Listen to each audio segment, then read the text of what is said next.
just fantastic, you know. So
Hey, thank you all very much for joining us here at Holy Spirit. If y'all have driven past Aggie Park, you see that we've started construction and pulled up all the concrete. Didn't find Jimmy Hoffa's body or anything. Just some old Scotch bottles and chewing tobacco bags. But we have no silver taps to announce this week.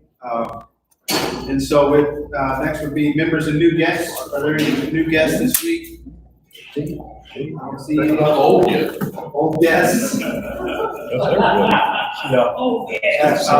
Aggie Athletics update. If y'all watch that baseball game, did anybody watch the baseball game Sunday? I did. Man, so that seventh inning was pretty awesome. Will Frizzell hit a grand slam to take the lead. We were down 3 going into the 7th. Hit a grand slam to take the lead, and then we hung on. So I think we won 2 out of 3 against Ole Miss, which is pretty good because they're ranked 12. I haven't followed this. Are we good this year? The baseball team? Yeah. No, not really. Okay. We're not ranked. I mean, I guess we should be. We had high hopes. Just against old Williams. The women's softball team, they dropped 3 against Florida. I think they lost to a home run each game. Aggie women's soccer, they had a heck of a game against OSU to get into the Elite 8, and then lost to North Carolina, which I think was the #1 team in the country. Lost 1-0. So. All right. And then let's see, Mark, what's next on the slideshow? Coach's night. Coach's night. All right, Coach's night, May 19th, Wednesday. Jimbo's going to be there. Our guest is going to be there. Greg Simmons is going to be there. So he'll be asking questions, grilling Coach Jimbo to see what he really meant about whooping Bama's ass.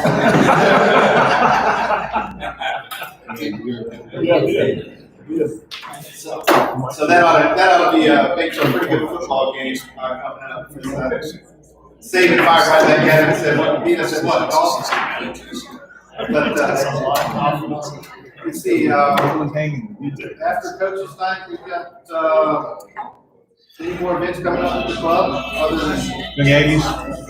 Young Aggies will be meeting them without seeing the slideshow. I couldn't tell you. They'll be at the bar on the 3rd Thursday of the month. So we'll just next day, right after Coach's night. So you can go John some more.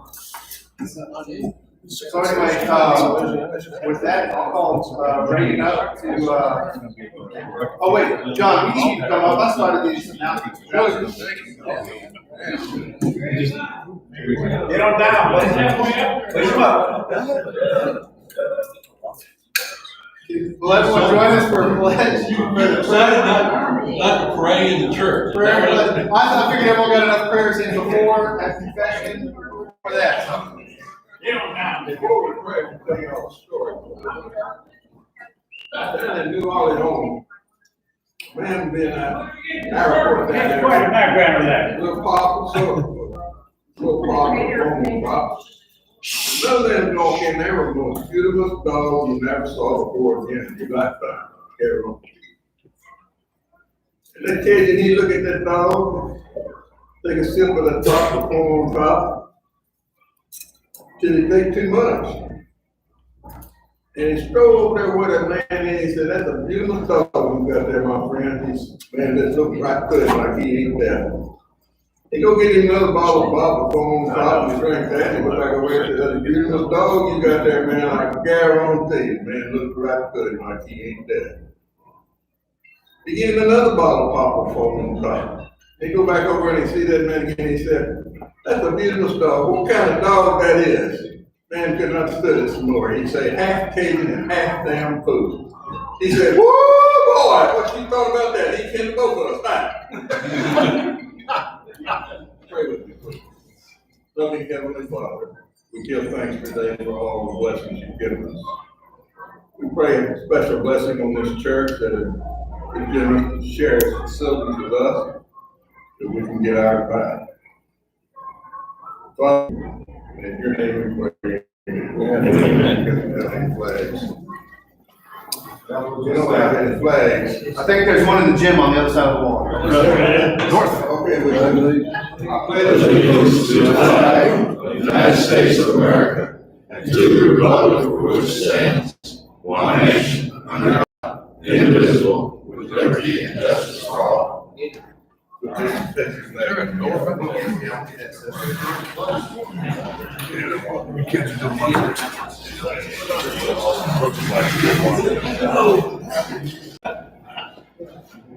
All right, Ray, do you have any announcements you want to make before?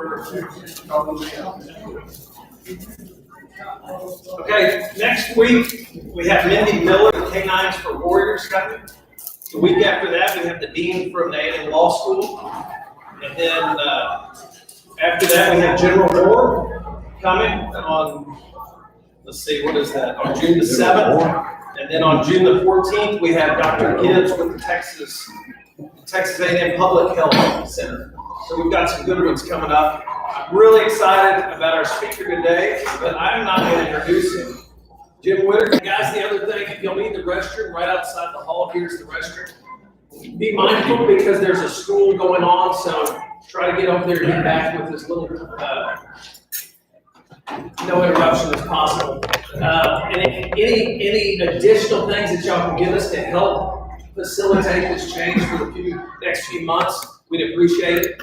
We're kind of going through some growing pains trying to get this done, so thank y'all for bearing with us. And Logan will park anybody's cars that you need. You may not get them back, but he'll park them. Nothing else? We've got Jim Whitaker. Yeah, a little bit. I heard our speaker. They asked if I could do the introduction. So if you're in the class of 90 on back, you don't remember this man not being the head honcho of sports at Channel 12, but take it from me, he did have a past life. And I heard earlier through the Aggie grapevine here that I was told that if I wouldn't tell any lies about him, he wouldn't tell the truth about me. So I appreciate that. If you ever saw the movie The Longest Day, there's a line in there where Richard Burton says, one of the problems being one of the few is to keep getting fewer. And Greg and I are some of the last of the bunch, but one of the greatest times in San Antonio media, and that was the Richard Judd era at K-Buck Radio. We're both veterans of that. We had a great time, made a little money, and had a great time doing it. But what was one of the outstanding things we had over there, besides the great camaraderie and the memories, we had one hell of a news department. And that's where I first met Greg. Believe it or not, he was a night newsman at K-Buck. He was a late night newsman at K-Buck. But what came out of that bunch the end of the 20th century and on into the 21st was basically all the big names from San Antonio. Joe Feller, Don Colson, Kelly Chapman, Deborah Daniels, Kim Bowman, Paul Venema, and a couple of three of our own here, Jerry Franklin, Bill Ruiz, and of course Bill Merriman. We had a bunch over there. Greg and I are the veterans of many a rodeo road trip. I don't tell them about the beer cans in the back of my car. I don't tell that story. I want you to know I called Don White and Luke Charles both stories on you. Good. And the three of us agree we can't tell any of those. That's the truth is being withheld, protect guilty.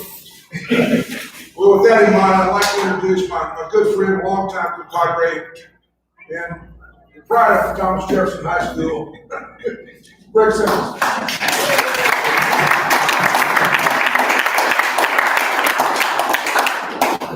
Well, truth be told, I had the most fun in my career at K-Buck. It was only 6 years, but it was, without question, as Jim pointed out, it was family. We did a lot of things together outside of the station. And I'd also like to say that things that you hear are true. Yes, they did set my copy on fire so we would move faster. Yes, they did perform public shows while I read the news to make sure I could crack up and they could catch me laughing. But I also like to say I survived K-Buck. Because the things we did as a group sometimes, well, I know now would not be allowed, but one of the traditions we had was we did Santa Claus parades.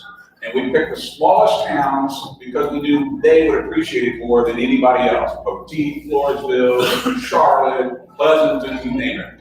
We had this giant searchlight truck. I mean, it literally was huge. It had these two giant searchlights on it.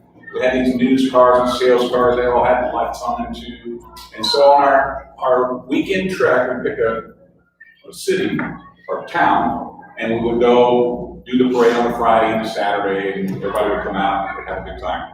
Part of that is we would rotate playing Santa Claus, and I got put in the position to do it at a very young age. Now, in the news vehicles, there was plenty of adult beverages on ice in the trunks. The entire trunk is full of this stuff. So what they did is they give you the liquid courage to get up on the top of this cab where they have lights pointed at you, and you're going to wave at the children and wave at the adults that are all out for this parade. Now keep in mind, because you've got lights in your face, you really can't see anything other than just the lights. And as you're driving around, some of the folks that were driving the cab thought it'd be funny to see if they could knock the young Santa Claus off the searchlight truck by finding the lowest branch available. And they were successful. And I remember the tumble. I remember getting hit by the branch, knocking off, grabbing the stuff on the way down, and smacking on the asphalt. But because I'd been provided with the liquid courage, I didn't feel anything. I thought it was hilarious. And I said, get me back on top of this truck. So I got back on top of the truck, everything was great until the next morning. I wake up and I have pain everywhere. How did my face get scratched up? Where did I have this road rash? Where did I get that from? Yeah, you fell off the truck. I don't think that's accurate. I didn't fall off the truck. You knocked me off the truck. Whatever I thought was. So yeah, that was, I gotta be honest with you, that was one of the most fun times in my career. I wound up doing morning news at the end of my career there, and having to get up at 5 o'clock in the morning as a 20-year-old was tough. It was tough. And having to be at work at like 5:30 was tough. But I managed to do it and I enjoyed the heck out of it. Got to cover a lot of things. As a result, I was also doing sports freelancing, but at the same time, I got to cover Governor Reagan before he was president. Got to cover Jimmy Carter when he was president. Got to cover the Judge John Blood assassination. I'll never forget that day, driving to City Hall and I hear a shooting at the Chateau Dujon apartments. How could there be a shooting there? This is an animal heist. And sure enough, as soon as I get there, I see an ambulance, I see somebody on the ground, I see a woman in the doorway in a row, and somebody shouts down from the balcony, do you know who that is? I have no idea. Judge John Wood. I'm going, Maximum John? She goes, yes. Well, how do you know that? I'm Adrian Spears' granddaughter. The other was like, well, you need to be out of here because obviously somebody has a grudge. Yeah, so got to do that, and then the Fiesta sniper shooting at Josephine Street in Grayson, in Broadway. I remember driving towards the people running. I remember at Josephine Street Cafe, getting out of my car. You can hear the bullets whizzing by, get down the ground, and standing next to her, laying next to a crew from KSAT, ironically, and I see guys firing tear gas cartridges into the top of this RV. And it turns out that's where they're doing shooting. So yeah, after that, I decided to actually try sports. I'm done at that point. It's full of things not involved, like that. It's kind of weird. When I was 11, I decided I was going to be a sports page. And I've been doing the announcing at the basket field over there on the St. Cloud box for a couple of years. I enjoyed the heck out of it. And I wasn't playing catcher, I was announcing the games. So I told my parents when I was 11 to be a sports page. My dad was Army Air Corps, Boca Raton, turned to Kelly Air Force Base, civilian, and did crash site investigations for the federal government. My mother was, so I was a bellboy and later a school teacher. So you can imagine the shock on their face when tell them this is what you're going to do. And I think the shock was stemmed from the fact, oh my God, we're actually supporting the rest. It's not going to end well. So I was kind of a redheaded stepchild until my brother, Tommy, walked in and told my parents when he was 15 he was going to be an actor. I was no longer the redheaded stepchild. I was now a carrier child, and my brother was the monster that's going to live with his mother and father for the rest of his life because there's no way he's going to be successful. And so I have to brag on him real quick. He has had the most successful year of his career, and he just turned 63 yesterday. And this year has been a bonanza for him. He's been on ABC's Mixed-ish as the not-so-bright lawyer. He is now, he just completed a movie called Mank, where he played the doctor for Gary Oldman. And then before that, he was in a movie called Trickster, which gave him the biggest, he was the evil sheriff, gave him the biggest payday of his career. Now, to recognize him, it's the same exact voice, only he's better looking. So he's a successful Simmons brother that's doing quite well for himself. Interesting enough, his first ever movie was like, I don't remember the year they made this, it was the 80s.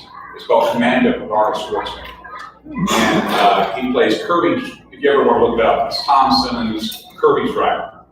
And his reels on Screen Actors Guild thing. So my dad was out of town, so I took my mother to see the movie when it came out. So we sit through the entire movie. And at the end of the movie, she hadn't said a word, so she looks at me and she says, "Oh, what did they say? They left him on the cutting room floor." And Mom, what are you talking about? He's all in this movie. He has the line in the trailer. What are you expecting? World War III? How many people can blows up? You don't remember that part? So I go outside to the manager and says, "Well, my mother didn't recognize her own son. So do you mind if we say?" "No, I said anytime you want." So every time we come on the screen, there's your son. There's your son. There's your son. He looks different. Yeah, he's in a military uniform, mom with a hat on his hair shape. Yes, like a soldier. Hello.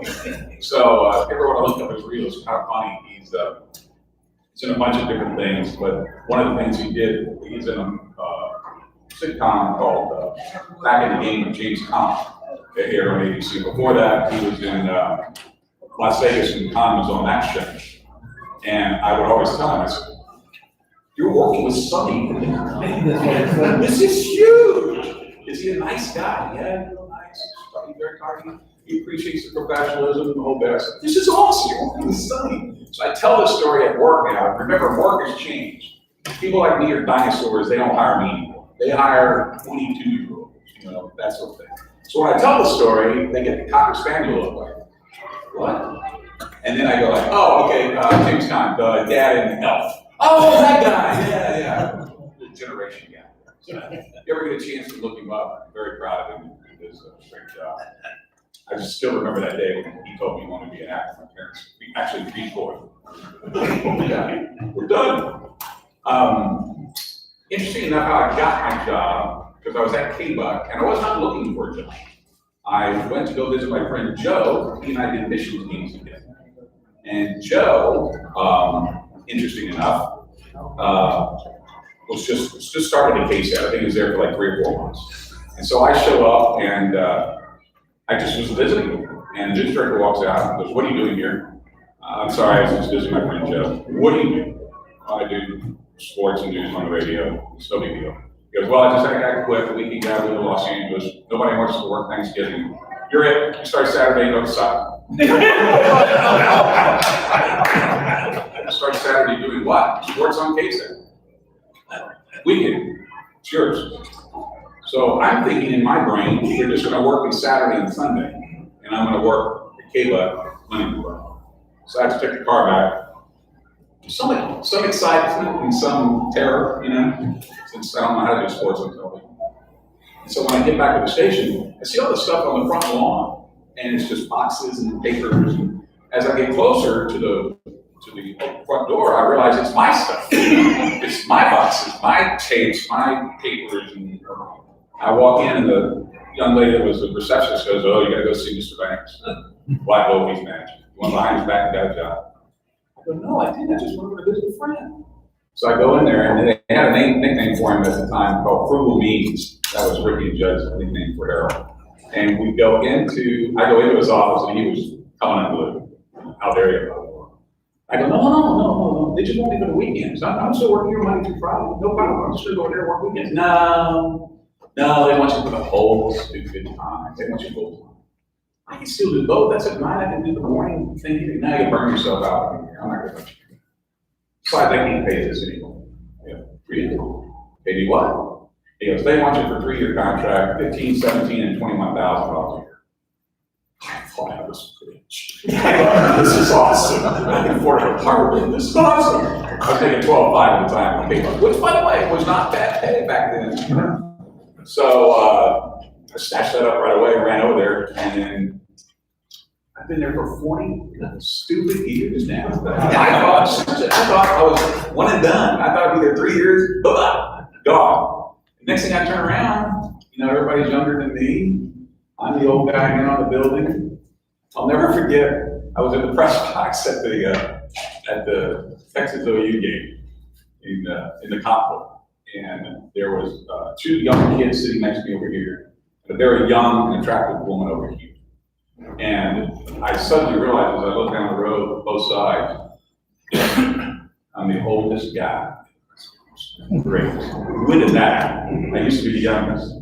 And so I started talking to the lady next to me, asking her what she did. She goes, well, I work in Dallas, I work for this, I work for that, I work for the Dallas Cowboys, the whole bit. I go, well, when did you graduate from college? Oh, last year. 22 years old, you're working in the Dallas market? Awesome for you, way to go. She goes, where do you work? You look experienced. Thanks, old. San Antonio, been down there for a year. And she goes, oh, okay. So these guys are laughing, sitting next to me, these two kids. And they're getting the biggest kick out of me talking to her. And then finally, after she gets up to go get something, one of them pats her on the shoulder and shows me this picture. And I started laughing. It's her and Tony Romo. It would be his future wife. Go figure. Go figure. What are the odds? I go, well, I need to live a more charmed life. I'm not keeping up with the current times. And then it's funny because I was able to do what I love doing. Most things I can tell people now, kids come into our business, is that it's something you love. You ever work a day in your life? I enjoy going to work. I got up this morning and wrote 2 shows before I came here. I'll probably have to adjust them by the time we leave, but still, I got up because I like it. I still like it. My buddy Barry Brinkman asked me not too long ago, do you still like doing high school? And it's so weird this past year, as for everybody. I'm glad we're all back together again. But I didn't go to an Aggie game for the first time in 39 years in person.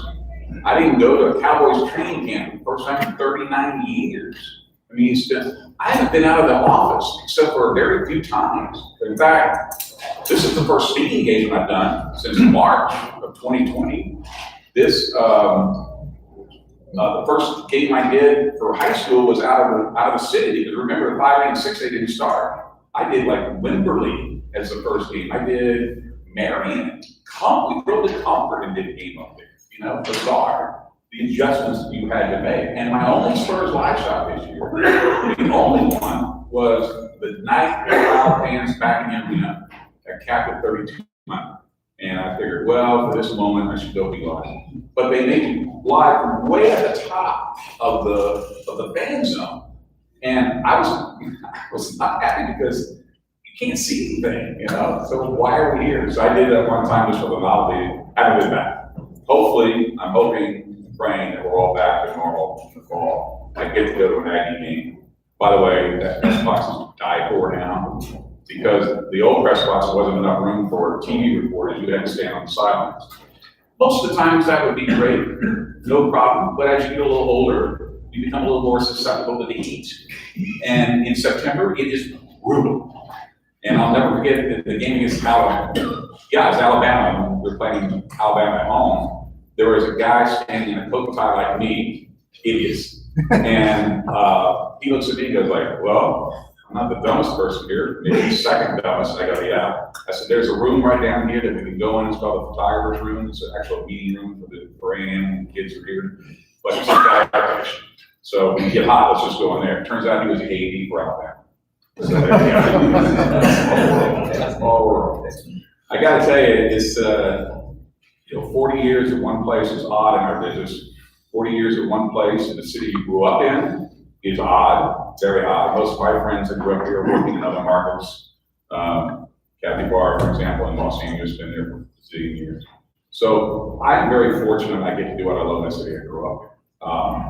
I want the Aggies to do better this year. I think they will. I hope all of you appreciate what they were able to pull off last year simply because of COVID. Because if you think about that, to be able to bounce back from that loss to Alabama and put on the winning streak they did and become 4th in the nation with a 9-1 record, that's incredible. Nothing short of a miracle. Look what the Spurs are going through. I don't know they're going to be able to make the play-in tournament now. They just run out of gas. Having a compressed season and then 40 games in 68 days where they had 5 postponed. I don't know if they got the gas left in you can get the play-in tournament. This year it's different. Remember, the top 6 of each conference are guaranteed a playoff position. 7 through 10 have to do a play-in tournament. And if you're below where you are, then the more games you have to play. So like the Spurs, you have to play 2 games to get it versus somebody who's in the 8th position only has to play 2. So it's gonna be an interesting end to the season, but I hope everybody recognizes what a big feat this was, and especially for Jimbo, to be able to pull this off, saddled with all the responsibilities you have with the testing. It's like Jeff Traylor at UTSA. I don't know how he won 5 games in the conference, 5-2 in the conference. They should have been number 1, but they were losing people every week, and sometimes more than once a week. They test on Monday, they test on Thursday, they test again on Friday, and half the time you didn't even know who was going to play. The other half the time, you didn't know who your opponent was being. UTSA would find out who their opponent was sometimes a week before they played them. Most coaches scout the team based on their schedule, months in advance. But that wasn't an opportunity this year. I know there's a question of who's going to be a quarterback now that Kellen has gone pro. If you listen to Jimbo, he doesn't seem like it's a big concern for him. He seems like he's more worried about what they surround the quarterback with as far as the offensive line, who, by the way, was great last year, but they lost a lot of those guys too. So it's going to be interesting to see how he makes that adjustment to make whoever he does select a quarterback. And maybe you guys are privy to who he's going to be other than me, but I understand it's between 2 guys, Calzada, right, and Hines. So King, right. That's the 2 guys apparently that are battling for. Nobody has basically stood out yet, according to Jimbo. So that will be the most interesting part, who he actually selects to be Kellen's successor. I'm looking forward to that. All right, you have any questions since I bored you for the last 10 minutes? Who's your favorite sportscaster? David Chancellor, local. He's no longer sportscaster. He's now in the morning news today. But local, I thought that guy was probably not even, no one's even close to him. He's that good. Nationally, I was a big fan of Joe Buck growing up, just because I listened to him when he was on KMOX in St. Louis growing up. His son, I should say Jack, his son Joe is better. And that's hard to believe, isn't it? It's hard to believe. When you consider what he does, and I don't know if you watched his schedule this year, but doing World Series, doing NFL, doing Super Bowl, I was just stunned. He said he stopped drinking for 2 weeks. Just because he wanted it to be as sharp as humanly possible. That responsibility to me, you can't take lightly. I mean, that's the peak of your career. And then I find it very funny that only after, a year or 2 in the booth, maybe a year and a half, Tony Romo becomes the highest paid broadcaster in the history of sports broadcasting, $17 million a season. 17, he beat everybody. He beat Jim Nantz, the guy he worked with for years. Jim Nantz has been doing this for years. But in one pen, he's now the highest paid broadcaster. Now, I guarantee other people are going to get a raise because of that. But I just find it fascinating that not that long into his career, $17 million a year. I can't remember what he meant maybe a year. I remember his largest contract was $108 million. Break that down per season. This might be bigger than when he played as quarterback. Isn't that incredible? But yeah, my favorite is Joe, as far as just being able to adapt to every sport. That's hard to do. Some people do football well. Ben Scully was the king of baseball. But for whatever reason, he had a tougher time with basketball and football. I think because baseball is a different type of sport to call. Football is a rhythm sport, what we call it. So play-by-play guy says something, analyst says something. Play-by-play is like playing catch. It's a rhythm sport. Basketball is just fast. By the time you're calling this play's developed. It's real fast. Baseball, best way to describe it is what a flight instructor told me one time. It's hours and hours of sheer boredom, punctuated by seconds of sheer terror. Only in this case, punctuated by seconds of sheer excitement. So you could be spinning some yarn about, I remember when he was in AA, he was a top hitter, and he was dead. Next thing you know, it's a home run, it's a grand slam, he's calling that. So baseball is a real different type of sport. You have to have a lot of knowledge of the game. You have to be able to know a lot of stories, and not only individuals, but the situation. The trick on any play-by-play guy is weaving the moment into some statistic that's relevant. You can memorize statistics all you want, but you got to know when to bring it in at that particular moment. And that's the sign of the best call enforcement. That's the one thing I'm excited about when I get Spurs games. I love being at the games. I would want to know how the guys that do it now are doing it remotely, how it affects them, because first of all, you don't feel the energy of the crowd. You don't feel it at all. And so that helps you as a play-by-play guy. It brings you up just like it does the players. And is this going to be something they continue to do because it saves money, or they can continue to broadcast remotely like they've been doing? So when the Spurs play out of town, they're all at the AT&T Center. They're not at the game. And they're looking at the giant jumbotron and calling it off the bat. Now, the problem with that is you've got no peripheral vision. You only have what you see on that screen. If something else is going on around, you won't know it unless the camera's on. So people always ask me, well, why can't we just do that always? And I go, because being at the game is everything. You can see something that's not on camera that's pertinent to the moment, including the line. Is that person out on the field? Is that quarterback, are they the number one quarterback, number two? Where is the number one quarterback? Is he on the field? Is he not? You don't have that advantage when you're calling games over. So but I hope they don't do that, but I can sure see them doing it for money. Yes, sir. Was Coach Pat Shannon at Jefferson when you were there? No, he was not. He preceded me there. My first coach was Frank Arnold, believe it or not. He went on to be the athletic director of our head coach at Judson, won their first state championship, and later became the athletic director. Great story for Coach Arnold because he tolerated me a lot because I was not a good football player. I was merely a last second stand-in. I played JV. I was a bad, very slow wide receiver. And I got called up because everybody was hurt. We were playing league, if I remember correctly. Of course, they were powerhouses back then. And even after Tommy left in '72, and I was sitting on the bench, and the last tight end got hurt, and they hauled him off. So I jump up, grab my helmet, and he grabs me by the shoulder, and goes, "Where do you think you're going?" Coach, we don't have anybody left. That's it. That's why you called me up. That's it. So I put the helmet on, he grabs the face mask and calls the play. And the last thing he said is, "Do not touch the ball." Swear to God, he said that. So I go running in, call the play, and we had one guy left who's going to play wide receiver out of the backfield. He was pretty fast. So they double teamed him. So I go down, run a little skinny post, come on in, I'm going to stand in the end zone. And I remember looking at a quarterback, and he goes, "All right." Hits me right in the chest, I catch it, and I swear to God, I hear the scream. This is in Alamo Stadium. I hear a scream from the other side, and it's my mother's voice screaming, "Oh my God, Gordon, he caught him." Seriously? Mother? So I go back, and I took the game ball with me, and go back and gave it to Coach. He goes, "All right, you can disobey me one time." That was my appearance in high school football. And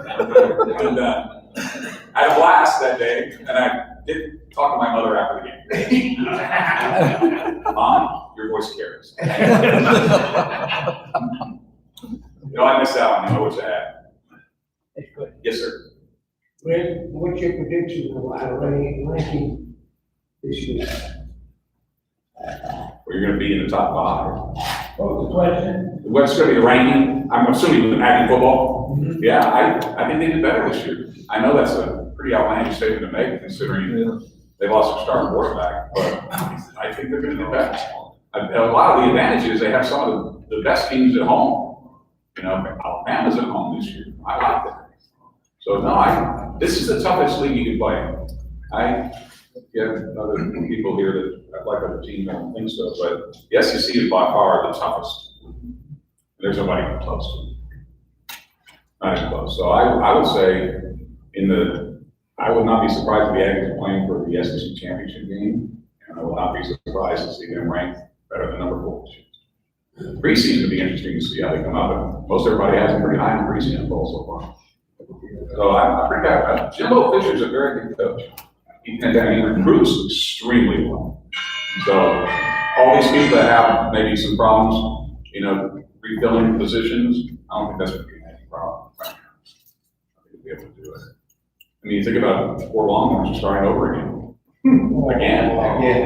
I mean, I got to be surprised, but I'm surprised that Fire Herman. I was stunned, especially after Bill Compton gave him the big vote of confidence before the Valero Alamo Bowl. And we see this often when I say, "No, that can't be good."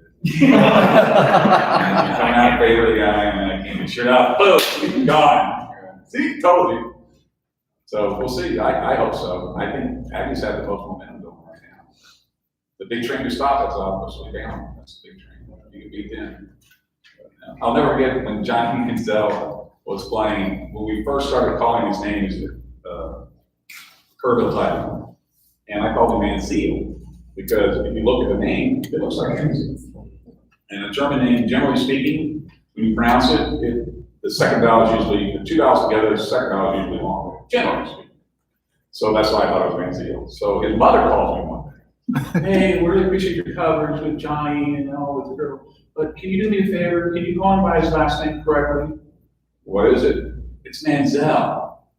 Really? Okay. You're your mom. No, okay. Manziel it is. So cut to the chase, when Johnny's starting to move up in the ranks as far as people who are now, he's making a name for himself. They're on a radio show on ESPN, and Scott Van Pelt and whoever the other guy was. And they kept calling me Manziel. And I hear this voice as I'm listening to it. It's my old intern, Marcus Garcia, who's an intern for him. He goes, it's Manziel. And he goes, how do you know that? I work in San Antonio. We played in Kerrville. His mother called the guy I work for. It's Manziel. And they go like, so the guy you work for is who? And he says it. What does he do? He said, well, he's been a sportscaster in San Antonio for a long time. And his mother called him. Yes, it's Manziel. And he goes, okay, we're gonna go by the intern, Marcus here, and he says it's Manziel, so we'll go by that, but we're gonna look it up later. And he goes, well, you can call it records, it's not right here. And so we all had to learn it. I always thought that was pretty funny. And he's a guy who had the game of his life against Alabama, the game of his life. I don't think he's ever played a better game. But if he dropped that one ball and still throw it in the end zone, that was just magic. So that was, it was fun to watch. It was fun, and we were actually there. I remember we were debating whether or not we were gonna go. Let's go. You should know what's mad. Let's go. We went. Glad we did. That was a game of his life. Certainly one of the top ones in my brain. The only other one I was just as much a surprise to me was when UT came back and beat USC. That was a stunning moment. I never thought they were going to that. Matter of fact, I remember walking out of the media tent, trying to think, how much spend this tonight, because we got to do an hour post-game show. Do I know anybody on USC that has any San Antonio connection? Because none of these guys are going to talk. And by the time I get to the field, they're within a touchdown. When did this happen? Boom. Oh. So that's what I'm kind of looking forward to. I'm looking for that magic in A&M this year. I want to see the same thing, because I think they have the talent to do it.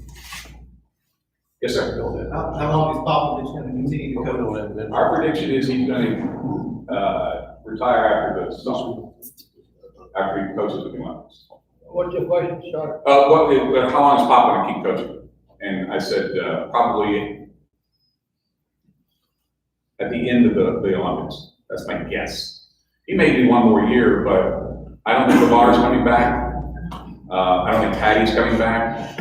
I think it's going to be a total young team.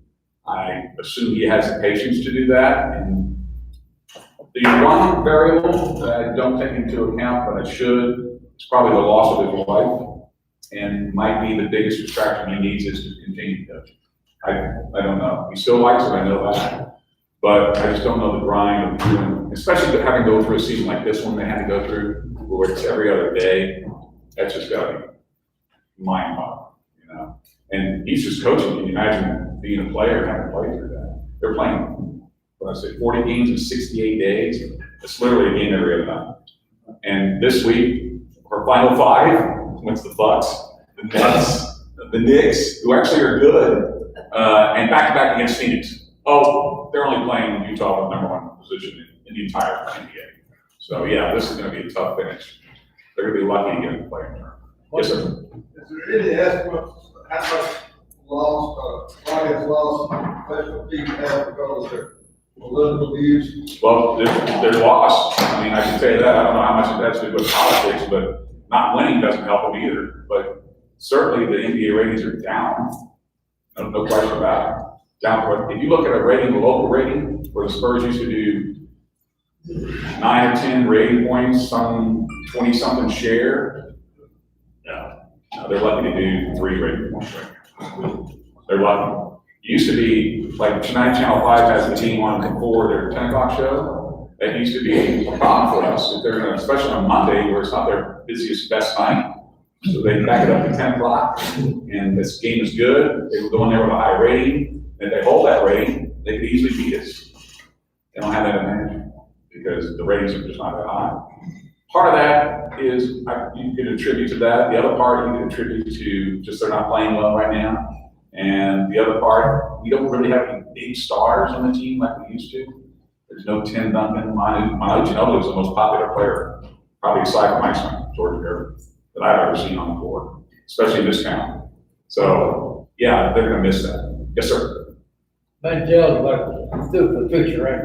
He's future about through football. Who's that? Mantel. What about, oh, he's done, yeah. No, and he did it to himself. There's nobody to blame him, so, yeah. It's too bad, because he's a very talented kid. Any more? All right, you guys, thank you for letting me talk today.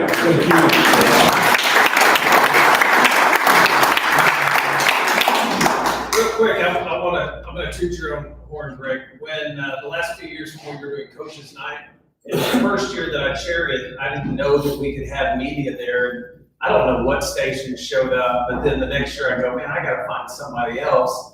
And so I called Greg, I got your number from Kimbrough, called Greg and said, hey, would you like to interview Jimbo? And so when I talked to Alan Cannon, the sports and information director at A&M, he goes, oh yeah, that'd be great. And so Greg's gonna help us with coaches night and do kind of a question and answer with Jimbo up on stage at some point. And they're all excited about it. Takes the political component out of it completely.